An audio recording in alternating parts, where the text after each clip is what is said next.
Hubo un tiempo ya lejano, hace más de 450 años, en que estas tierras se llamaban Tierras de Ayllón, Tierras de Gómez, Islas Bermudas. Y los españoles estábamos allí. Pineda, Ayllón, Esteban Gómez y Quexós descubrieron y recorrieron estas costas y tierras que hoy forman parte de los Estados Unidos de América. Pero actualmente estos territorios se llaman New Hampshire.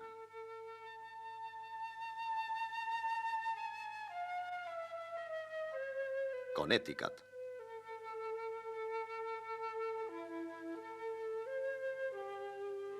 Carolina del Norte, Carolina del Sur.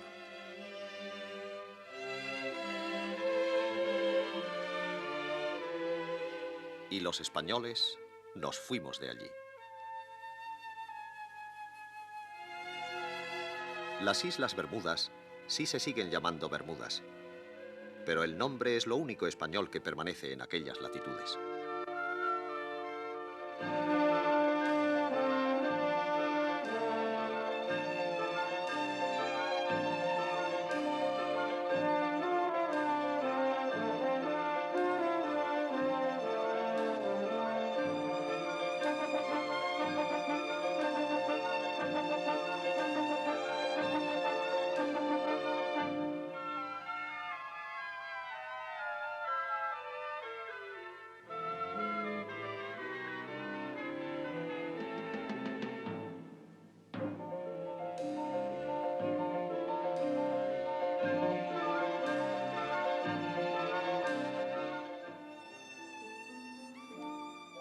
La noticia de que Cristóbal Colón había descubierto para la corona de Castilla un nuevo rumbo hacia las Indias llegó pronto a las cortes europeas, sembrando en unas la incertidumbre, en otras un deseo de superación y en todas una gran envidia hacia los católicos reyes españoles.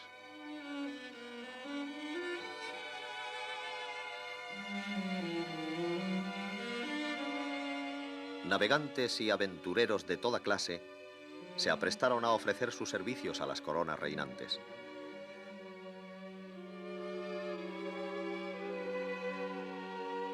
Un navegante y cosmógrafo italiano, probablemente nacido en Génova o en Venecia, pero afincado en Bristol y naturalizado ciudadano inglés, propone a Enrique VII de Inglaterra buscar un nuevo paso marítimo hacia Cathay.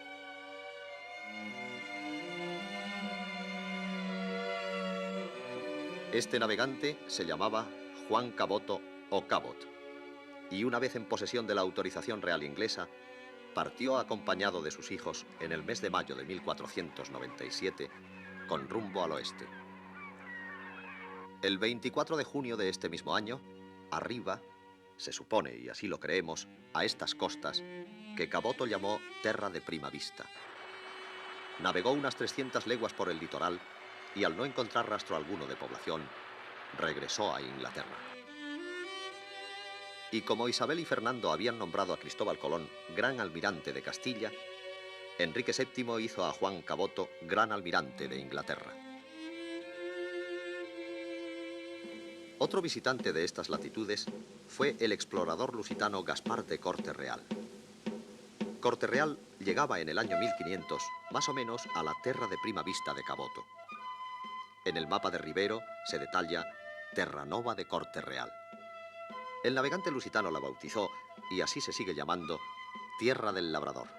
Este mismo año regresó a Portugal con 57 indígenas.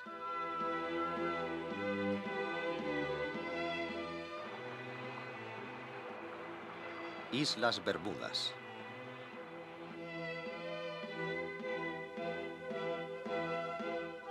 Las Islas Bermudas, que fueran descubiertas en 1506 por el español Juan Bermúdez y que nos pertenecieran hasta el 1612, año en que los ingleses tomaron soberanía del archipiélago entre playas y restos de fuertes de antaño, son actualmente un paraíso en el Atlántico.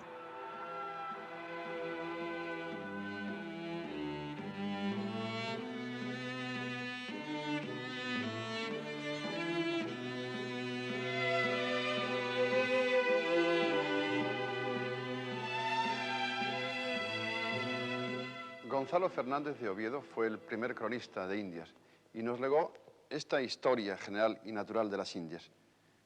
En una de sus páginas nos dice así: Tiene dos nombres, porque la nao que la descubrió se llamaba La Garza y el capitán que la mandaba se decía Juan Bermúdez, el cual era natural de Palos. Esto declaraba Fernández de Oviedo respecto al nombre de su descubridor.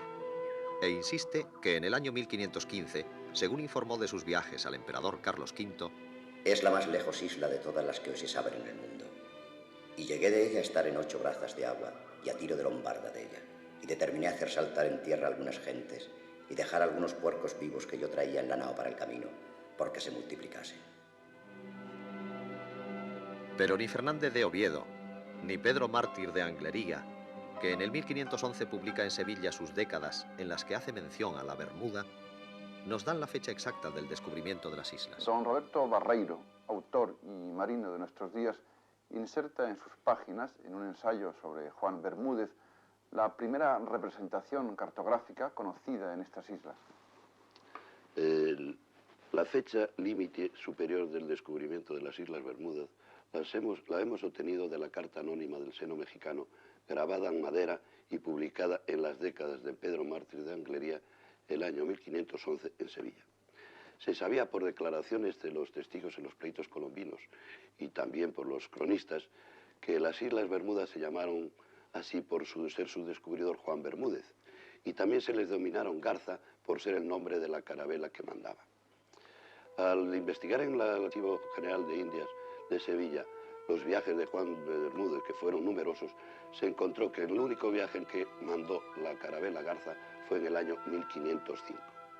Como el viaje de España a la Española se hace siempre siguiendo los Elíseos, en este rumbo no se pueden encontrar las Bermudas. Tuvo que ser el descubrimiento desde la Española a España. Y este viaje este descubrimiento tuvo que ser en 1506, porque en 1507 aparece Juan Bermúdez mandando una carabela que se llamaba Santa María de la Regla. Esto confirma la teoría de que no fuese en el viaje del año 1498 en otra nave, también llamada Garza. Pues en esa expedición iba Juan de la Cosa, y este gran cartógrafo lo hubiese hecho constar en su famosa carta.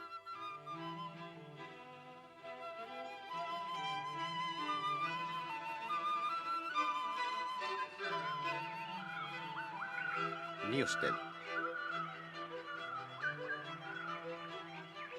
Paget es uno de los más bellos ejemplos de casa colonial en estas islas. Bahía de Hamilton. Al otro lado, Hamilton, la capital de las islas.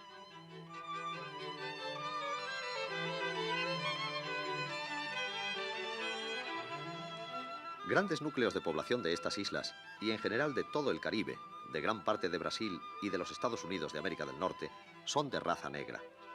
Pues bien, en aquella expedición que llegó por vez primera a estas tierras, también viajaban por vez primera 16 esclavos negros que, originarios de la Guinea portuguesa, fueron comprados en el puerto de Lisboa para suplir a los indios en los trabajos de las minas de cobre de la Española.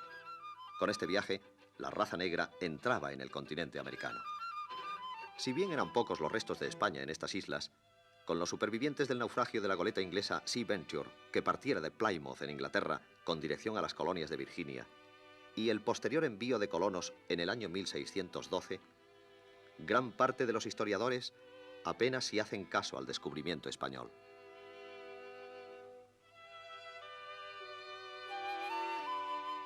De los 106 años de estancia aquí, solo queda este nombre.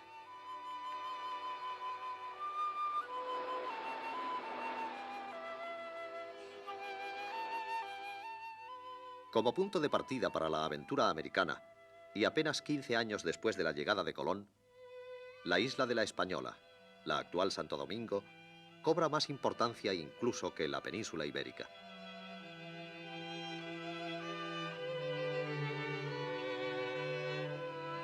La isla de Santo Domingo honra el paso del almirante por sus tierras. Gobernadores de la Española fueron Bartolomé Colón, hermano de Cristóbal, y su hijo mayor, Diego. Y Santo Domingo conserva, mirándose en las aguas del río Ozama, el Palacio de Colón, una de las obras más bellas y ejemplo del Santo Domingo colonial.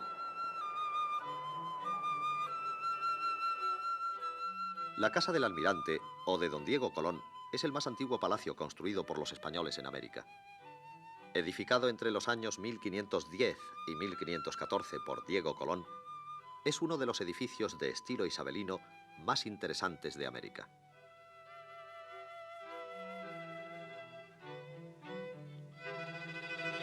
En el interior, a través de la tranquilidad de sus estancias, se descubre el ambiente de esa época colonial, cuando Santo Domingo era el punto más importante de toda Centroamérica.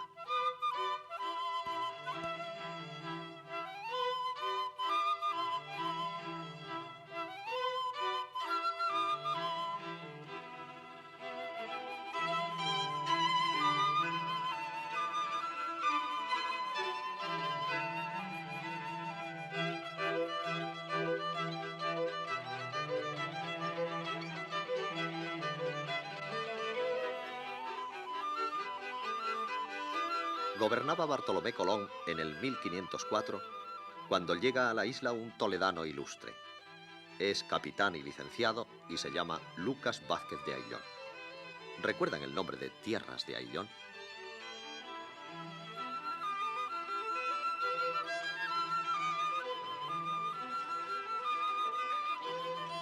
Tenemos al capitán Lucas Vázquez de Ayllón como alcalde mayor de la Española. Pertenece a una noble familia, es poseedor de una cuantiosa fortuna y se ha casado con Ana Berreca, otra rica propietaria. Corre el año de 1520 y don Lucas Vázquez de Ayllón... Ese debo de ser yo. Mas menguada fama he dejado a los mundos, si de un plumazo pasáis de 1504 a 1520 años de gracia de nuestro Señor.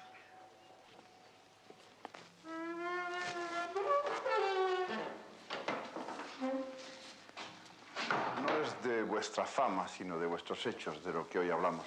Mas se me entiende que hechos y fama parejos deben de andar. Y según usted, o vos, como más le agrade, ¿qué hechos omitíamos? Las 1001 peripecias que hubimos de sufrir junto a Hernán Cortés o junto al gobernador Diego Velázquez, que me ordenó incorporarme a la campaña de Pánfilo de Narváez en la captura vivo o muerto de Cortés y en la que al final Narváez perdió su ojo izquierdo.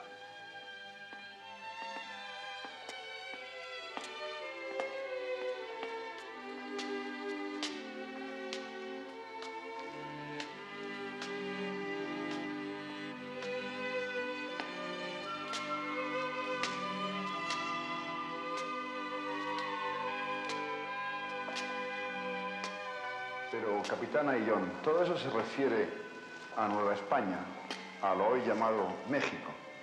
Nosotros hablamos de Norteamérica. Nunca oí hablar de ella. Pues en su descubrimiento tomasteis parte.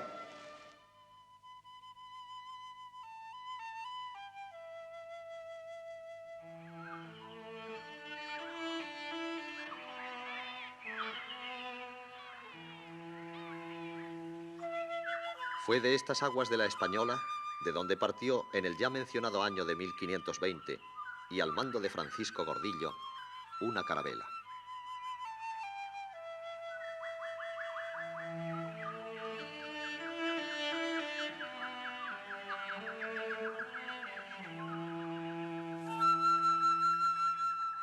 Su finalidad era explorar las tierras del norte siguiendo las costas atlánticas, animados por la noticia del arribo a la Florida de Juan Ponce de León, el mismo que 12 años antes descubriera Puerto Rico.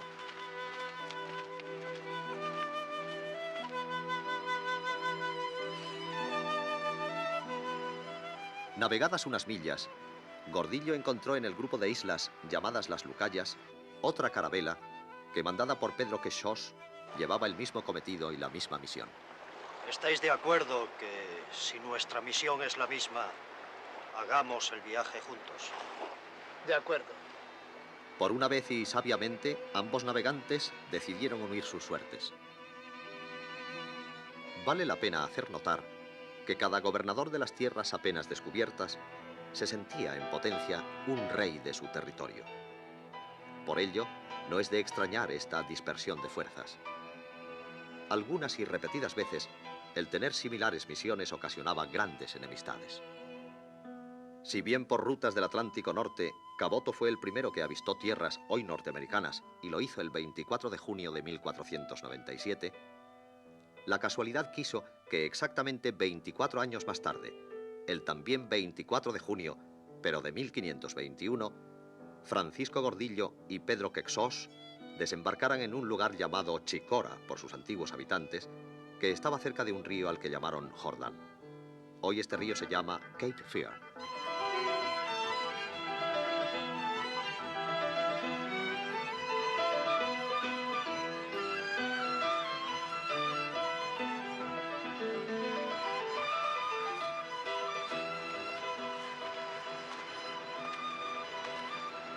Aquí plantarían una cruz de madera como símbolo de soberanía española sobre estas tierras.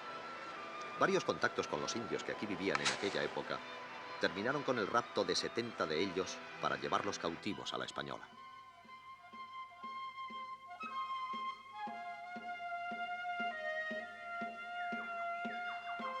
Pero este rapto estaba en contra de las órdenes dadas antes de partir de no molestar a los naturales del país. Por ello, fue condenado Francisco Gordillo, quedando los cautivos bajo la custodia de Ayllón, por expresa orden de Diego Colón, hasta que pudieran ser devueltos a su punto de origen.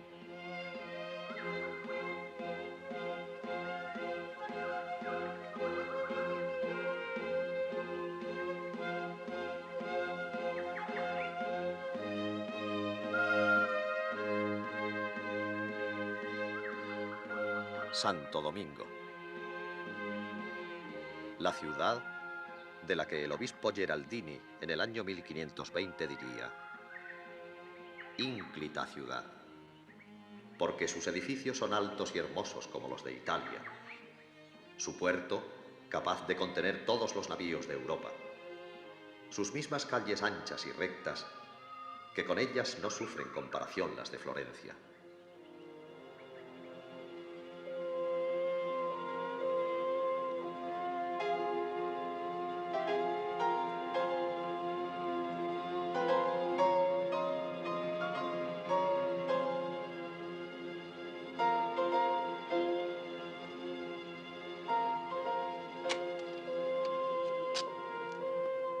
Uno de los indios raptados quedó como criado de Ayllón y, bautizado, recibió el nombre de Francisco Chicora, aprendiendo el español, con lo que pudo dar a su amo detalles de su tierra.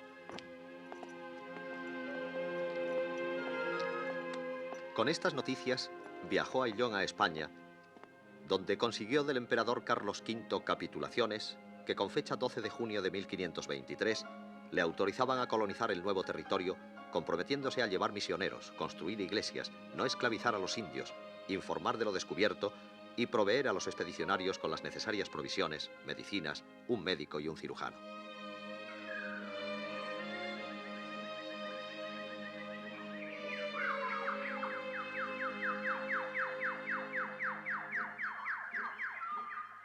Hasta mediados de julio de 1526, no pudo zarpar la expedición compuesta por 5 navíos. La nao bretona, que era la capitana, 2 más pequeñas, la Santa Catalina y la Churruca, un bergantín para aguas poco profundas y un patache. Todo ello al mando del propio Ayllón y contando con el piloto Pedro de Quexós, los dominicos Pedro Estrada, Antonio Montesinos y Antonio de Cervantes. Llevaban 500 hombres de armas y de marinería y un considerable grupo de negros, indios y mujeres. El primer desembarco se efectúa cerca del anterior, ya conocido por Quexós. Aquí se pierde la nao capitana. Ayllón da las órdenes de construir otra nao que se puede considerar la primera de las construidas en los actuales Estados Unidos. Carolina del Sur.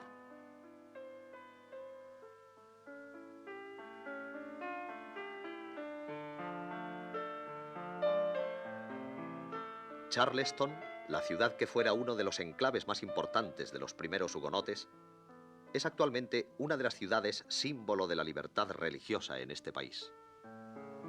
Pero Charleston es más conocido como el sitio que marcó la primera y decisiva victoria de la Guerra de la Independencia americana, cuando la Armada inglesa entró en su puerto el día 28 de junio de 1776 para ser derrotada por los cañones del coronel William Moultrie. Por estas costas subió la expedición de Ayllón buscando un segundo emplazamiento.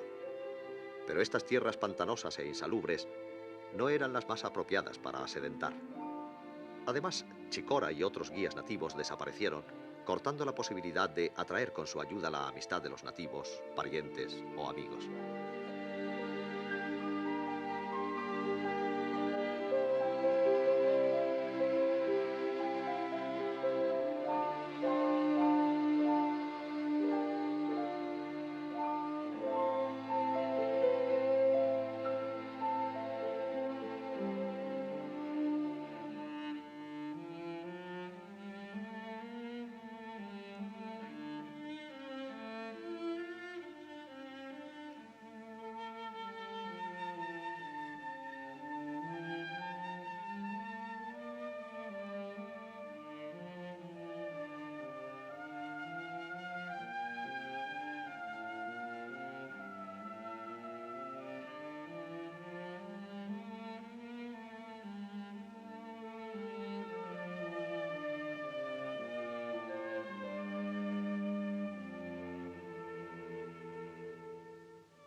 Creyó encontrarlo por estos parajes, cerca de la localidad de Georgetown, en la bahía de Vinia, donde desembocan los ríos Black y Pedee.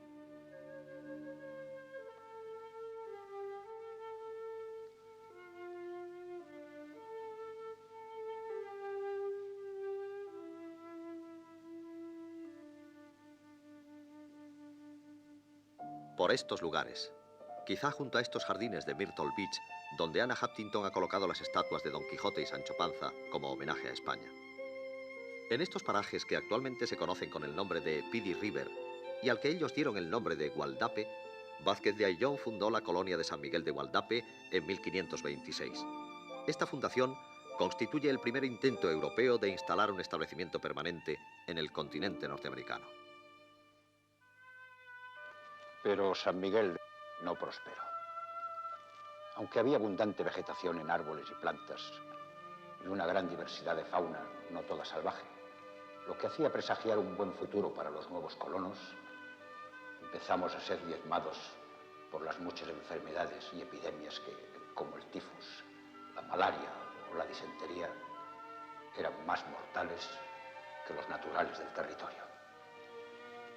Enfermo, quise nombrar como mi sucesor a mi sobrino Juan Ramírez, pero como no estaba en la colonia, tomó el mando mi lugarteniente Francisco Gómez.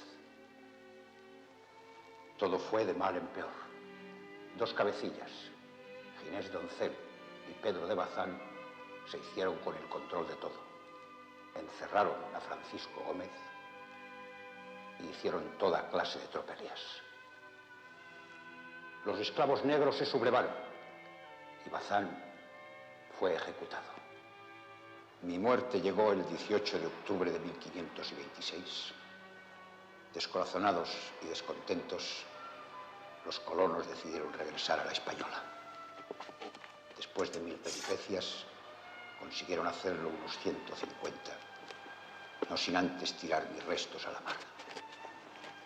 Se puede decir que con mi sepulcro en el fondo de los mares también moría San Miguel.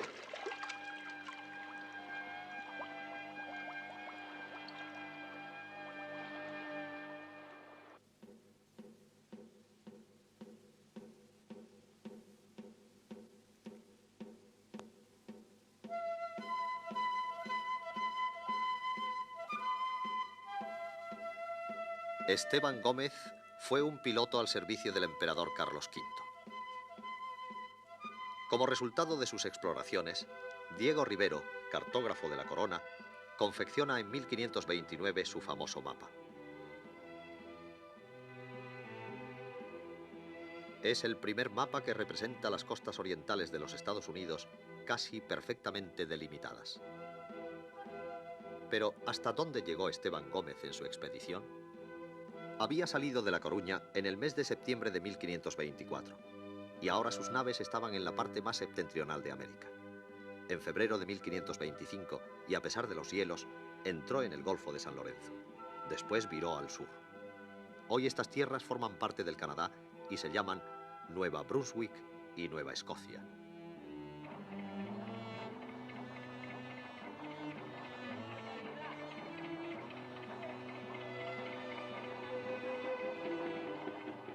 Estado de Maine. Ciudad de Portland.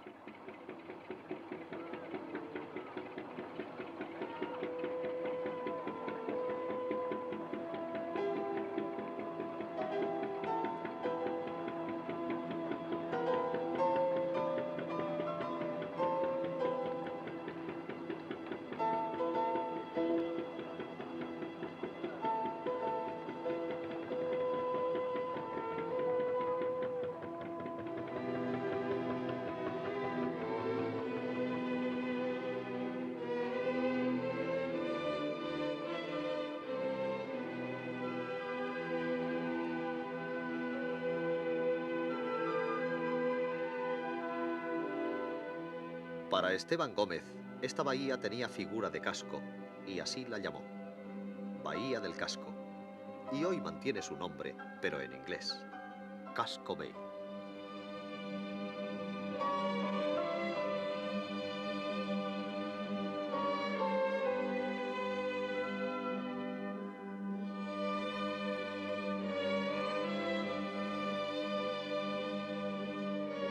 En esta isla de Campobello, que aún conserva el nombre, desembarcó.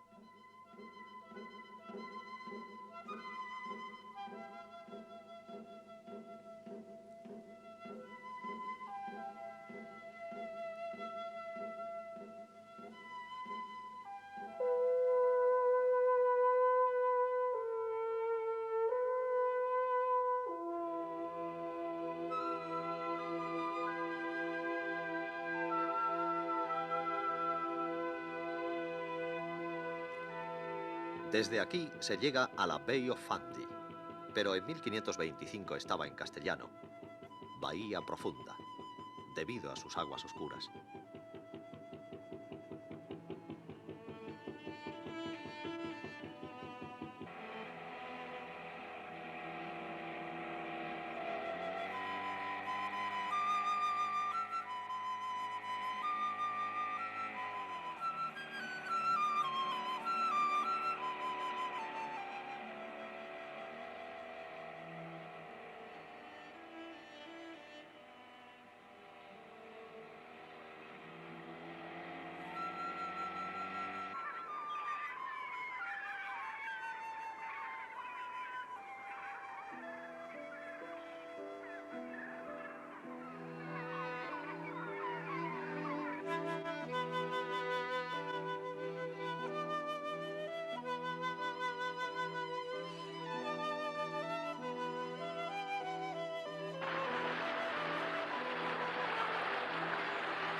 Remontaron un río que Esteban Gómez confundió con un estrecho. Lo llamaron Río de los Gamos por la abundancia de ciervos. Hoy es la bahía de Penobscot.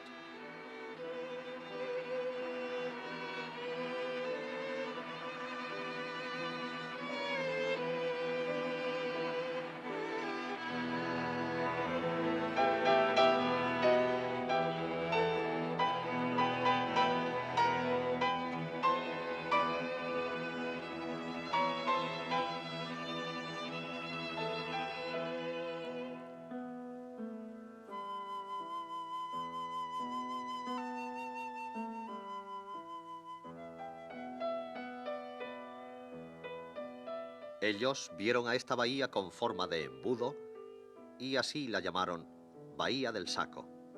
Hoy todo sigue igual. Saco Bay.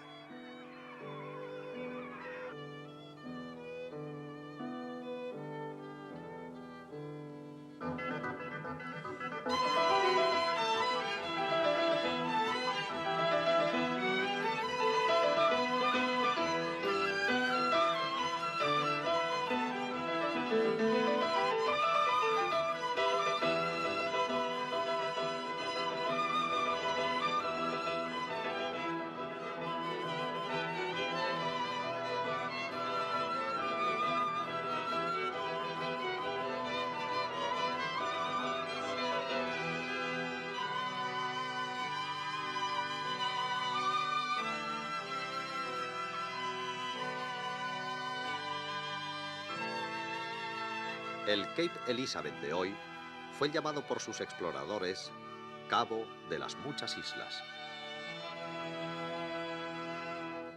Esteban Gómez constató que no había una ruta posible que condujese al Pacífico por la parte norte, lo mismo que Magallanes lo había hecho por el sur, y siguió bajando por las costas de los actuales Estados Unidos.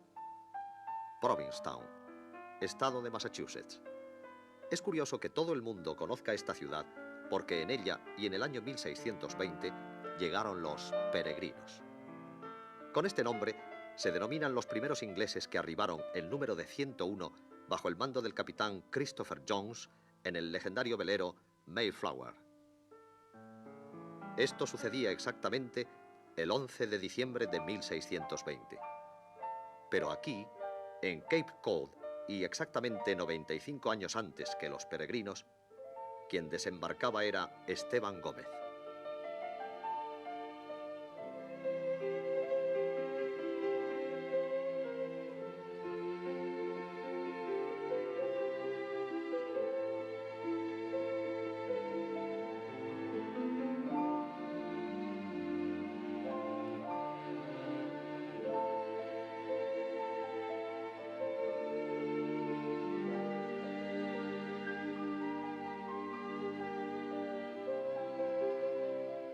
A este cabo lo llamó de Santa María, y con este nombre figura en el mapa de Diego Rivero. Pero hoy queda únicamente un nombre: Cape Cod.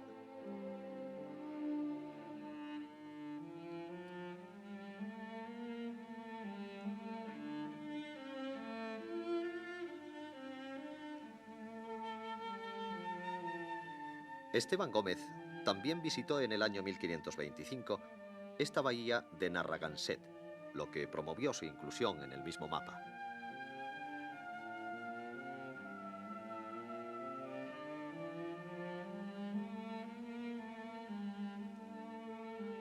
En la desembocadura del hoy llamado río Connecticut, paró en 1525 la carabela de Esteban Gómez. Él lo bautizó con el nombre de Río de la Buena Madre. El mapa de Rivero tuvo una gran influencia en la cartografía de Norteamérica. Su concepto del litoral de Nueva York, Nueva Inglaterra y Nueva Escocia prevaleció hasta el siglo XVII, en que Samuel de Champlain, oficial francés que había servido en la Marina Española, y John Smith trazaron sus cartas con nombres en francés e inglés. Así, los nombres españoles han ido desapareciendo, y ni los mismos habitantes de aquellos lugares en que aún perduran saben su primitivo significado. Río Hudson.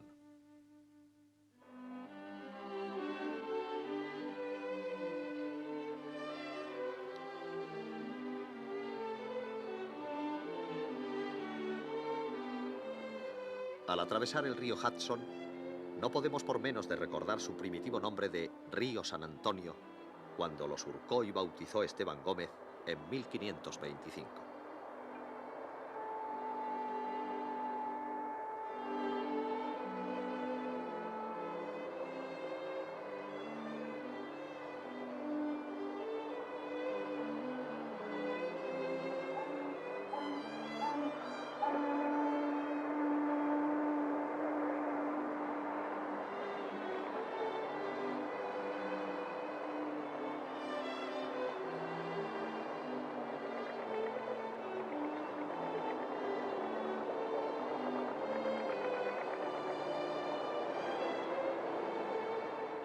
Pero de Esteban Gómez poco queda en la historia de esta ciudad. Sin embargo, los nombres de Berrazano y Henry Hudson, ambos buscando lo mismo que Gómez, un paso hacia el Pacífico por la ruta del noroeste, sí han permanecido.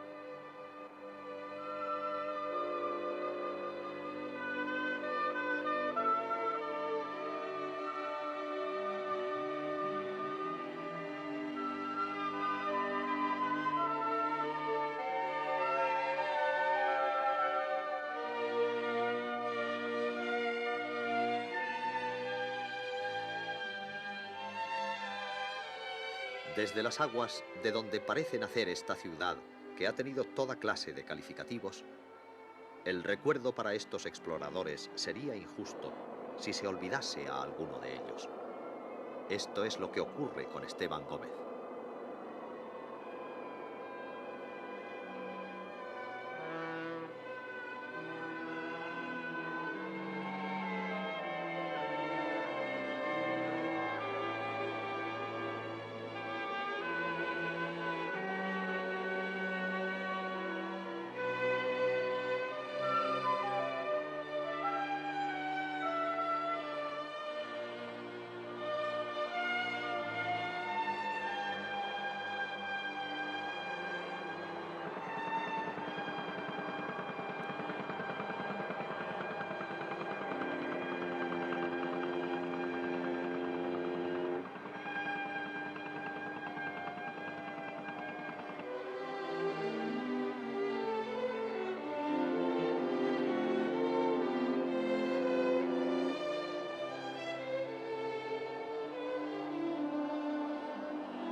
El nombre del marino lusitano emigrado a España y al servicio del emperador Carlos V, quien lo consideró para mandar la expedición de circunnavegación que luego optaría por dar a Magallanes, ha quedado en el olvido.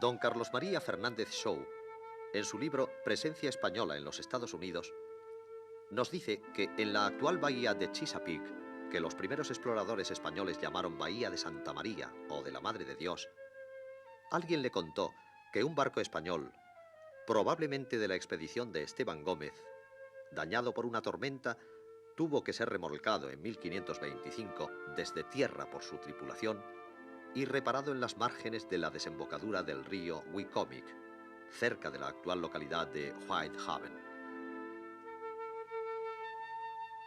Días después, ya el barco reparado, la tripulación se hizo a la mar, dejando como recuerdo de su paso una bandera y una inscripción en un madero relatando el suceso.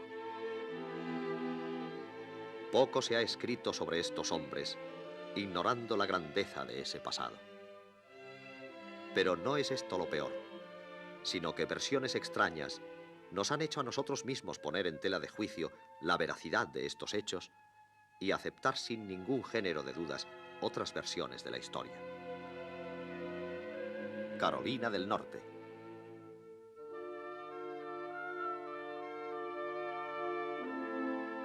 Smoky Chimney.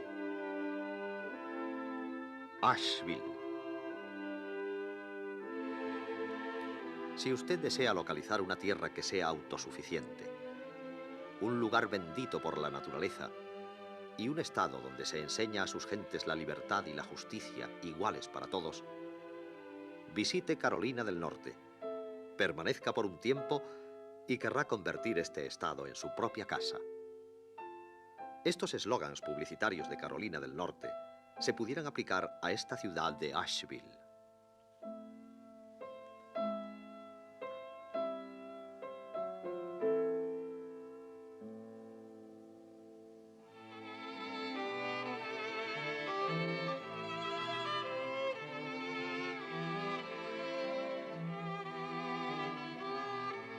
En sus alrededores, la casa y los jardines Biltmore son el mejor ejemplo de casa residencial de América.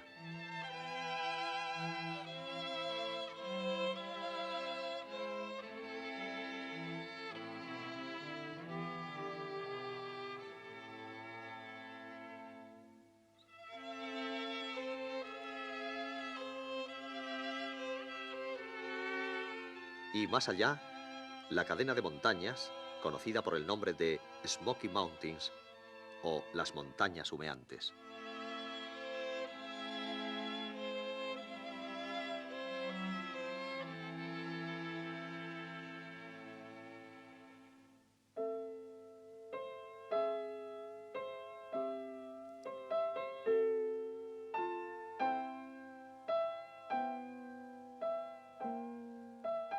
Atravesando estas montañas, se llega a la reserva de los indios cherokees.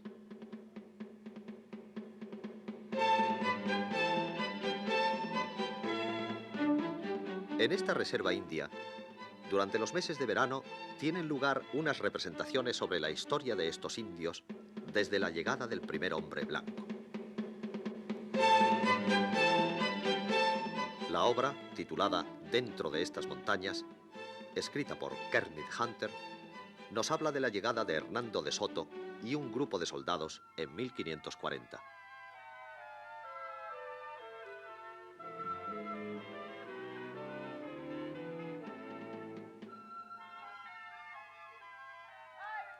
Ya en estas manifestaciones populares se advierte el uso del tópico que se ha ido propagando contra la obra de España, insistiendo en el maltrato a los indios y la ciega búsqueda del oro, como si ejemplos posteriores en la historia de este mismo país no hubieran minimizado los hechos españoles.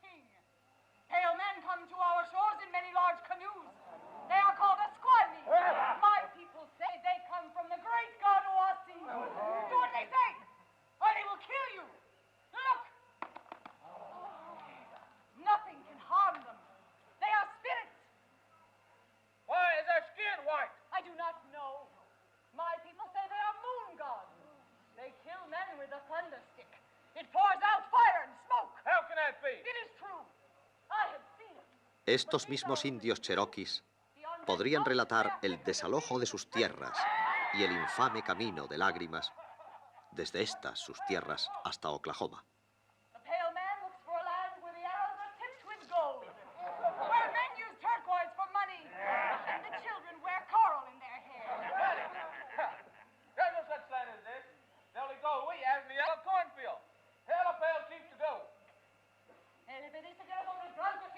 No, necesitamos un poco. Necesitamos comida. White chief will stay. He wants food. What is this? Pale man says this land now belongs to his king.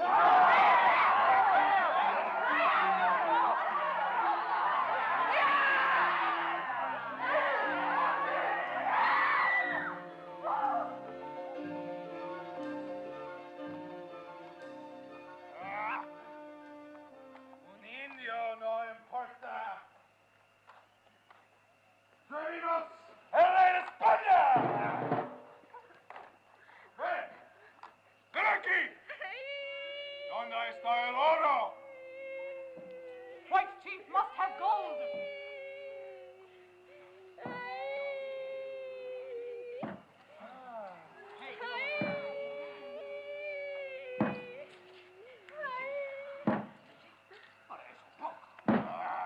¡Dos pepitas! Tell pale man, we got 3 moons journey into the setting sun. There enough, honest land, but it will flow with gold. Nos vamos más allá. ¡Vamos, burro! ¡Siempre más allá! ¡Hombre! ¡Vámonos!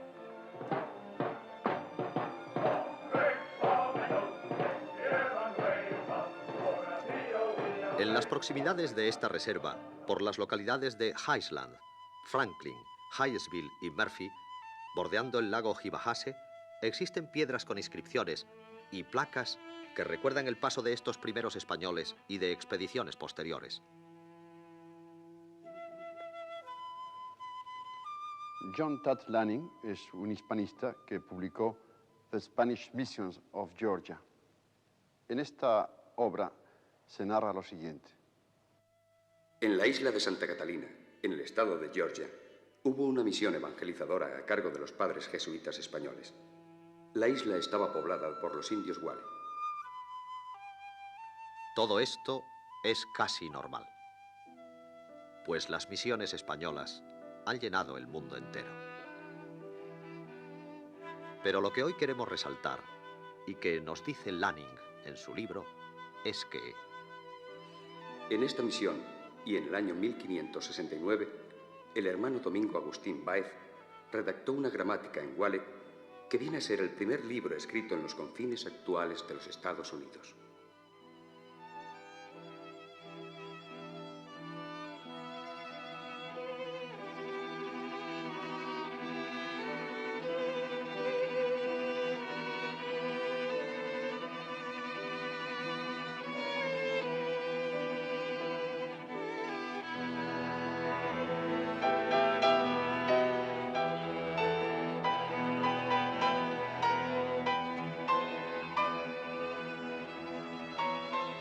Isla de San Simón.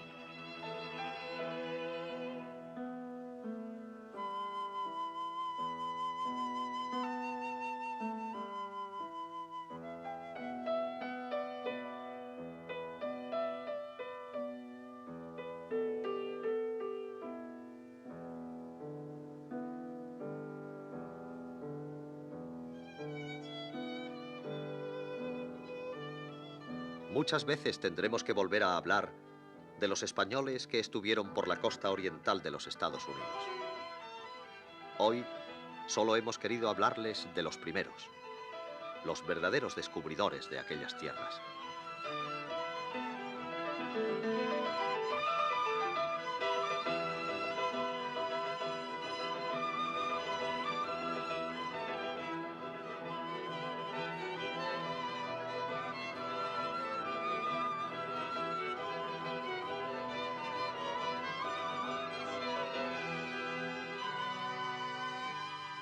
Llegaron y permanecieron lo bastante como para enseñar el castellano a algunas tribus.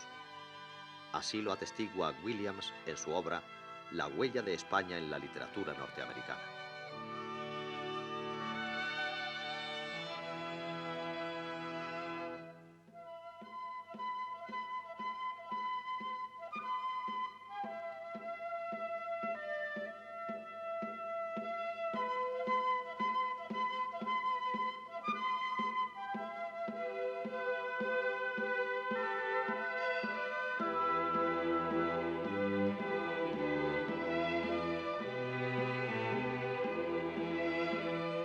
El mismo Williams nos dice que parece ser que al llegar los primeros ingleses a las tierras de Carolina del Sur, las primeras palabras que oyeron pronunciar fueron las de bienvenida que un grupo de indios les daba en castellano.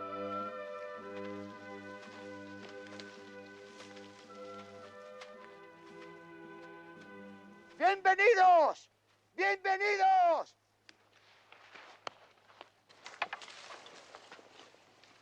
Which language are they speaking? I heard something like that before. Really? I would say it is Spanish. Bienvenidos. Buenas noches.